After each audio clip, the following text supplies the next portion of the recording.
Hi, ഇന്ന് എൻ്റെ hair care video ആണ്. ഹെയർ കെയർ അല്ല, ഹെയർ ഓയിലിംഗ് വീഡിയോ ആണ്. അതായത് ഞാൻ ആഴ്ചയിൽ ഒരിക്കൽ മാത്രമേ എണ്ണ തേക്കാറുള്ളൂ. അപ്പോൾ ആ എണ്ണ തേക്കണത് എങ്ങനെയാണെന്നാണ് ഇന്ന് കാണിക്കുന്നത്. അപ്പോൾ ശരി, നമുക്ക് വീഡിയോയിലേക്ക് പോവാം. ഫസ്റ്റ് ഇതുപോലൊരു സ്പൂൺ എടുക്കുക, അല്ലെങ്കിൽ എന്നിട്ട് നമ്മൾ ഏത് ഓയിലാണോ യൂസ് ചെയ്യുന്നത് ആ ഓയിൽ. അപ്പോൾ ഞാൻ നീലി ബൃങ്ങാതിയുടെ ഓയിലാണ് യൂസ് ചെയ്യാറ് സാധാരണ. അപ്പോൾ ആ ഓയിൽ നമുക്ക് എത്ര ക്വാണ്ടിറ്റി ആണോ വേണ്ടത് അത് ഇതിലേക്ക് ഒഴിച്ചു കൊടുക്കുക കുറച്ച്. നെക്സ്റ്റ് ഞാൻ ഇതിൽ കാസ്റ്റർ ഓയിൽ മിക്സ് ചെയ്യാറുണ്ട്. അപ്പോൾ ഈ കാസ്റ്റർ ഓയിൽ കുറച്ചൊന്ന് മിക്സ് ചെയ്ത് കൊടുക്കുക. എന്നിട്ട് ഇതിനെ നമുക്ക് ചെറുതായിട്ട് വളരെ ലൈറ്റായിട്ട് ഒന്ന് ചൂടാക്കി കൊടുക്കാം. ഒത്തിരി ചൂടാവണ്ട, ജസ്റ്റ് ചെറുതായിട്ടൊന്ന് അതൊന്ന് ചെറുതായിട്ട് ചൂടായിട്ടുണ്ട്. അത് മതി, ഒരുപാടിട്ടൊന്ന് എണ്ണ തിളപ്പിക്കാൻ ആവശ്യമില്ല. ഇനി നമുക്ക് ഇതുപോലൊരു ബൗളിലോട്ട് ഇതൊന്ന് ഒഴിച്ചു കൊടുക്കാം. ഇനി നമുക്കിത് തലയിൽ അപ്ലൈ ചെയ്ത് കാണിക്കാം. ആദ്യം നമുക്ക് മുടിയിൽ ഓരോ ഉടക്കും, അതായത് മുടിയിൽ ചെട കളഞ്ഞെടുക്കാം. ഇതുണ്ടോ, ഇതാണ് എൻ്റെ ആഫ്റ്റർ ഡെലിവറി എഫക്റ്റാണ്. നമ്മൾ എന്തോന്നാണ് വൈറ്റമിൻസ് മെഡിസിനൊക്കെ എടുത്തുകൊണ്ടിരുന്ന സമയത്ത് എനിക്ക് ഹെയർ ഫാളൊന്നും വലുതായിട്ടില്ലായിരുന്നു, ഓക്കെ ആയിരുന്നു. ഇപ്പോൾ പക്ഷെ ഞാൻ ഫീഡിങ് ആണ്, വൈറ്റമിൻസ് ഒന്നും എടുക്കണില്ല. അപ്പം എൻ്റെ തലയിലുള്ള ഓരോ മുടികളായിട്ട് ഇങ്ങനെ പൊഴിഞ്ഞു പോവുകയാണ് ഗായ്സ്. ഇനി നമുക്കിതിങ്ങനെ സെക്ഷൻ എടുത്തിട്ട് സ്കാൽപ്പിൽ എണ്ണ അപ്ലൈ ചെയ്ത് കൊടുക്കാം. സ്കാൽപ്പിലാണ് നമ്മൾ മെയിനായിട്ട് ഓയിൽ അപ്ലൈ ചെയ്യേണ്ടത്. ഓരോരോ സെക്ഷനായിട്ട് എടുത്തിട്ട് സ്കാൽപ്പിൽ ഇങ്ങനെ ഇട്ട് കൊടുക്കാം. ഞാൻ ഫിംഗർ ടിപ്പ് വെച്ചാണ് ഇടാറ്. നമുക്ക് വേണമെങ്കിൽ ഒരു കോട്ടണിൽ എടുത്തിട്ട് കോട്ടണിൽ മുക്കി നമുക്ക് തലയിൽ അപ്ലൈ ചെയ്ത് കൊടുക്കാം. ആദ്യം എല്ലാ ആ സ്കാൽപ്പ് ഭാഗത്ത് ഫുള്ളായിട്ട് നമ്മൾ ഓയിലൊന്ന് അപ്ലൈ ചെയ്ത് കൊടുക്കുക. അതിന് ശേഷം ഞാൻ ഓൾറെഡി വീഡിയോ ഷൂട്ട് ചെയ്തപ്പോൾ അതിൽ പറഞ്ഞാണ് എല്ലാം ചെയ്തത്. പക്ഷേ എന്ത് ചെയ്യാനാണ്, അത് എഡിറ്റ് ചെയ്യണ സമയത്താണ് മനസ്സിലായത് ആ പറയണ ഒന്നും ക്ലിയർ അല്ല, അതായത് കേൾക്കാൻ പറ്റത്തില്ല, സൗണ്ട് ഭയങ്കര കുറവാണ്. അതുകൊണ്ടാണ് എനിക്കിപ്പോൾ വോയിസ് ഓവർ കൊടുക്കേണ്ടി വരുന്നത്. പിന്നെ നമ്മൾ ഈ ഓരോ സെക്ഷനായിട്ട് ഈ നമ്മൾ സ്കാൽപ്പിൽ അപ്ലൈ ചെയ്ത എണ്ണ നന്നായിട്ട് മസാജ് ചെയ്ത് കൊടുക്കുക. റൗണ്ട്സ്, അതായത് നമ്മൾ ഈ സർക്കുലർ മോഷനിലാണ് മസാജ് കൊടുക്കേണ്ടത്. അതായത് ക്ലോക്ക് വേസിലും ആൻറ്റി ക്ലോക്ക് വേസിലും അങ്ങോട്ടും നമ്മളൊരു റൗണ്ട് അങ്ങോട്ട് മസാജ് ചെയ്ത് കൊടുക്കുകയാണെങ്കിൽ അടുത്ത റൗണ്ട് ഇങ്ങോട്ട് മസാജ് ചെയ്ത് കൊടുക്കാം. അങ്ങനെ നന്നായിട്ട് മസാജ് ചെയ്ത് കൊടുത്തുകൊണ്ടിരിക്കുക. നമ്മൾ സ്വന്തമായിട്ട് മസാജ് ചെയ്യുമ്പോൾ ഉള്ള ഒരു പ്രശ്നം എന്ന് വെച്ച് കഴിഞ്ഞാൽ, നമ്മൾ ഈ സലൂണിലൊക്കെ ഹോട്ട് ഓയിൽ മസാജ് നമ്മൾ സലൂണിൽ ചെയ്യും. അപ്പോഴത്തേക്കും നമ്മളൊരാൾക്ക് ചെയ്ത് കൊടുക്കുമ്പോൾ നമുക്ക് വലിയ ബുദ്ധിമുട്ടൊന്നുമില്ല, കാരണം നമ്മളൊരു ജോലിയായിട്ടിരുന്നത് ചെയ്യുക. പക്ഷെ നമ്മുടെ സ്വന്തം കാര്യം വരുമ്പോൾ നമുക്ക് ഭയങ്കര മടിയാണ്.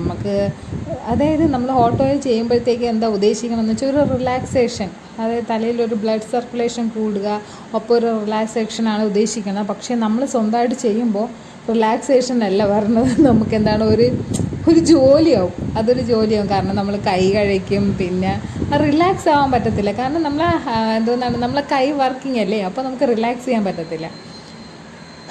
പിന്നെ അപ്പോഴും നമ്മൾ എന്ത് ചെയ്യുക, ഒരു 5 മിനിറ്റ് മസാജ് ചെയ്യേണ്ട കാര്യം 2 മിനിറ്റ് കൊണ്ട് മസാജ് ചെയ്തിട്ട് ദൈവമേ മതി, ഇത്രയൊക്കെ മതി എന്ന് പറഞ്ഞിട്ട് നമ്മളിത് സ്റ്റോപ്പ് ചെയ്തിട്ട് പോകും. അതാണ് അതിൻ്റെ ഒരു പ്രത്യേകത. പക്ഷേ നമുക്കൊരാൾ ചെയ്ത് തരാൻ ഉണ്ടെങ്കിൽ അടിപൊളിയാണ്. ഒരു 5 മിനിറ്റല്ല 10 മിനിറ്റല്ല അരമണിക്കൂർ വേണമെങ്കിലും നമ്മൾ ഇരുന്ന് ആ ഓയിലിൻ്റെ മസാജൊക്കെ എൻജോയ് ചെയ്തിരിക്കും. ഇത് കണ്ടോ, എൻ്റെ മുടി ഇങ്ങനെ ഒരു വരികയാണ്. എനിക്ക് തോന്നുന്നു ക്ലൈമറ്റിൻ്റെ ആണെന്നാണ് ഞാൻ ആദ്യം വിചാരിച്ചത്. ഇപ്പോൾ ഒരുവിധം എല്ലാവരെയും ഹെയർ ഫോളൊക്കെ നോർമലായിട്ടുണ്ട്, പക്ഷേ എൻ്റേത് മാത്രം നോർമലായിട്ടില്ല. എനിക്കിപ്പോഴും ഭയങ്കര ഹെവി ഹെയർ ഫോളാണ്. അത്യാവശ്യം തിക്നെസ് ഓൾറെഡി ഉള്ളൊരു ഹെയർ ആയിരുന്നു എൻ്റേത്. പിന്നെ ഞാൻ ഹെയറിൽ കുറേ കെമിക്കൽ ട്രീറ്റ്മെൻറ്റ്, അതായത് കളറിങ് ചെയ്തിട്ടുണ്ട്, സ്മൂത്തിങ് ചെയ്തിട്ടുണ്ട്. അങ്ങനെ അപ്പോൾ ഈ സ്മൂത്തിങ് ചെയ്തതിൻ്റെ ആഫ്റ്റർ എഫക്റ്റായിട്ട് റൂട്ട് ടച്ച് ഇടയ്ക്കിടയ്ക്ക് ചെയ്ത് കൊടുക്കുകയൊക്കെ ചെയ്യുന്നുണ്ട്. എന്നിട്ട് അതും ശരിക്കും ഞാൻ കെയർ ചെയ്യാറേ ഇല്ല. അപ്പോൾ അതുകൊണ്ട് തന്നെ എനിക്ക് നല്ലവണ്ണം ഹെയറിൽ ഡാമേജ് ഉണ്ട്, സ്പ്ലിറ്റൻസി അങ്ങനെ പോലുള്ള പ്രശ്നങ്ങളൊക്കെ ഉണ്ട്. മുന്നേ എൻ്റെ ഹെയർ വെർജിൻ ഹെയർ ആയിരുന്ന സമയത്ത് നല്ല തിക്കായിട്ടുള്ള നല്ല ഹെൽത്തി ആയിട്ടുള്ള ഹെയർ ആയിരുന്നു. അതായത് ഒരു ഹെയർ എടുത്തിട്ട് നമ്മളിങ്ങനെ പൊട്ടിച്ച് കഴിഞ്ഞാൽ പൊട്ടില്ല, അത്രയും സ്ട്രോങ് ആയിട്ടുള്ള ഹെയർ ആയിരുന്നു. പക്ഷേ ഇപ്പം അങ്ങനെയല്ല, ഇപ്പോൾ ഒന്ന് പൊട്ടിച്ചാൽ ശരിക്കും ഇങ്ങനെ പൊട്ടി വരും.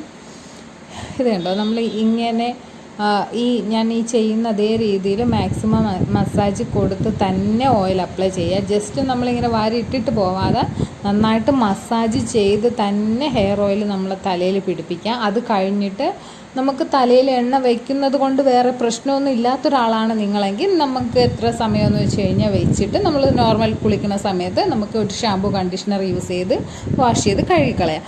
അതല്ല നിങ്ങൾക്ക് അധിക നേരം തലയിൽ എണ്ണ വയ്ക്കാൻ പറ്റാത്തൊരാളാണെങ്കിൽ ഒരു മാക്സിമം ഒരു 10 അല്ലെങ്കിൽ ഒരു ഹാഫ് ആൻ അവർ വെച്ചിട്ട് വാഷ് ചെയ്ത് കളയാം.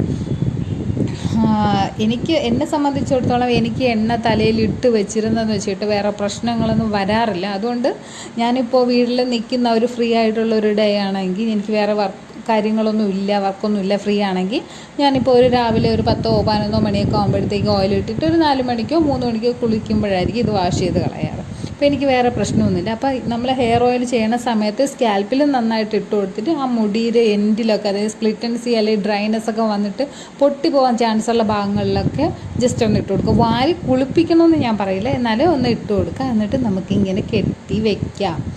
അതിനുശേഷം എപ്പോഴാണോ നമ്മൾ കുളിക്കുന്ന സമയത്ത് നമുക്ക് നന്നായിട്ട് ഇത് വാഷ് ചെയ്ത് കളയുക. തലയിൽ എണ്ണ വെച്ചുകൊണ്ട് പുറത്ത് പോവുകയും അങ്ങനെ ഒന്നും ചെയ്യരുത്. ഭയങ്കരമായിട്ട് സ്കാൽപ്പിൽ നമ്മൾ പൊടിയൊക്കെ പറ്റി പിടിക്കും.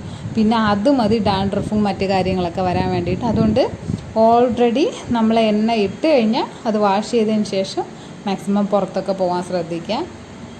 അപ്പോൾ ഇതാണ്